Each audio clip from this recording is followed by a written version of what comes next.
Bugün burada 87 gündür Türkiye'de, Gebze'de grevlerine devam eden Smart Solar işçileriyle dayanışma için Smart Solar patronunun Bulgaristan'daki ofisinin önündeyiz.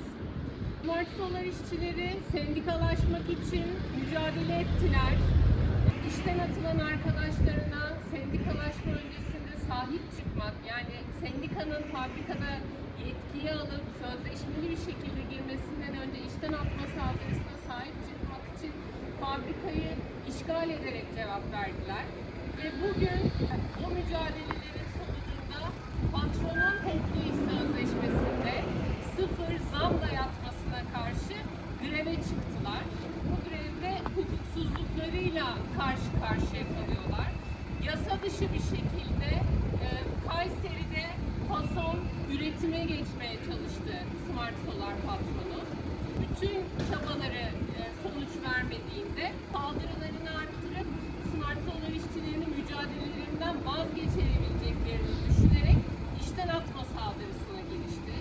Bugün itibariyle 260 Smart Solar işçisinin 44'ü grevdeki işçiler yasa dışı bir şekilde işten atılmış durumda. Biz burada Smart Solar işçileriyle dayanışmamızı ifade etmek için bulunuyoruz. Smart Solar işçilerinin vazgeçmeyeceklerini, kazanana kadar devam edeceklerini buradan da belirtmek için bulunuyoruz. Ve nasıl Kavacık'ta, Kayseri'de patronun karşısına çıkıp Smart Solar işçilerinin mücadelesinin sesi yükseltildiyse, burada Bulgaristan'da da bu bir başlangıç eylemidir. Bunu söyleyelim. Bir internasyonel dayanışma örneği sergileniyor. Bulgaristan'daki dostlarımız Smart Solar işçileri yalnız değildir demek için bir çağrı yaptılar. Biz de onlara Smart Solar işçileri adına teşekkür ediyoruz. Ve sözü açıklamayı yapmak üzere Bulgarca Evgeni Nikitin yoldaşımıza veriyorum. Работниците във фабриката Smart Solar, положена в квартал Gebze, Турция, и организирани с Обединения синдикат на металургичните работници към ДИСК, продължават решително стачката си вече от 57 дни. Временно шефът на Smart Solar продължава политиката си, която води от години. Тъпка Конституцията и законите на Република Турция. Шефът на Smart Solar се отказва да получава милиони под формата на стимули и субсидии от българското правителство. Ние, работниците в България и в Турция, сме събрани днес пред офисите на Smart Solar София, за да разкрием как шефът на Smart Solar нарушава законите и Конституцията в Турция. През декември 2021 година работниците на Smart Solar освободиха законно необходимото мнозинство, за да може синдикатът да подпише колективен трудов договор. Поради възражението на работодателя срещу признаването на синдиката, споразумението не можа да бъде подписано. Докато делото за разрешение все още продължаваше, през юни 2022 година работодателят се опита да атакува синдикалните права на работниците, като произволно уволни една от активните работнички. Работниците на Smart Solar говориха на тази атака с окупация на фабриката, де-факто стачка, продължила повече от 30 часа и успяха да наложат възстановяването на работа на уволнената си колежка.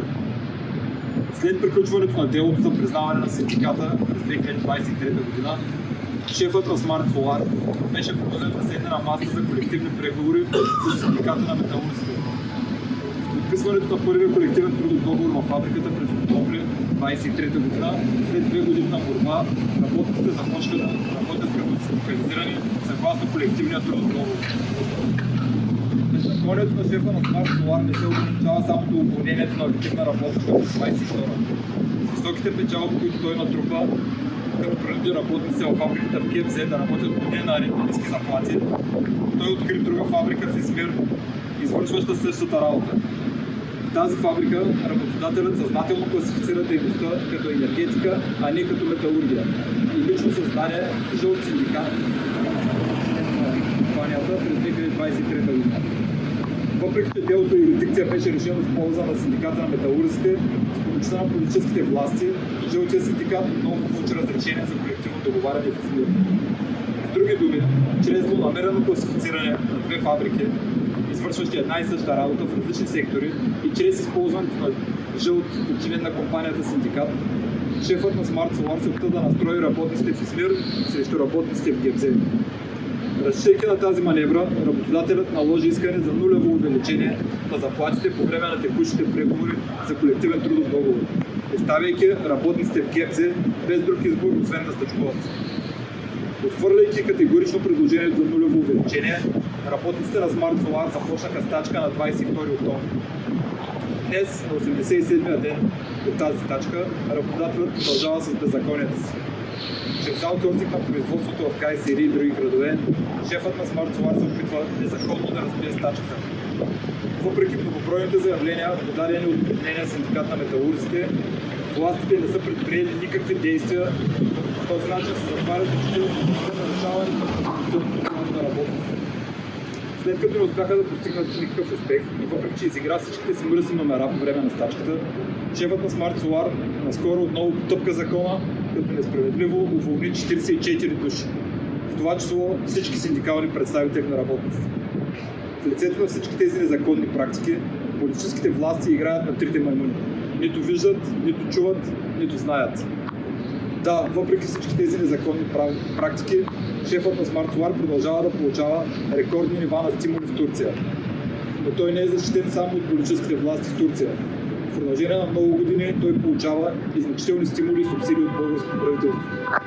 Според собственото изявление на компанията, между 26 и 29 година, българското правителство ще предостави приблизително 34 милиона евро под формата на парични субсидии, нотариален акт за собственост на парцел от 123 000 квадратни метра, прехвърлен на компанията към 30 декември 2025 година, а Българската банка за развитие предлага заеми с 2-годишен гратисен период. Предоставянето на подобни стимули и субсидии на работодател, който незаконно лишава работниците в Турция от конституционно гарантираното им право на синдикално членство, чрез незаконно разбиване на стачки и уволнения, се равнява на съучастие в това престъпление. От тук ние надигаме глас. Призоваваме българската работническа класа към международна солидарност с стачкуващите работници на Smart Solar. И отново, пред офиса на Smart Solar в България заявяваме: ние сме с работници от Smart Solar до край в тяхната справедлива борба. Докато уволнените работници не бъдат възстановени на работа и законните икономически искания на работниците не бъдат удовлетворени, ние ще продължим да се борим рамо до рамо. Да живее борбата на работниците на Smart Solar, да живее работнически интернационализъм. Победата ще бъде на съпротивляващите се работници на Smart Solar.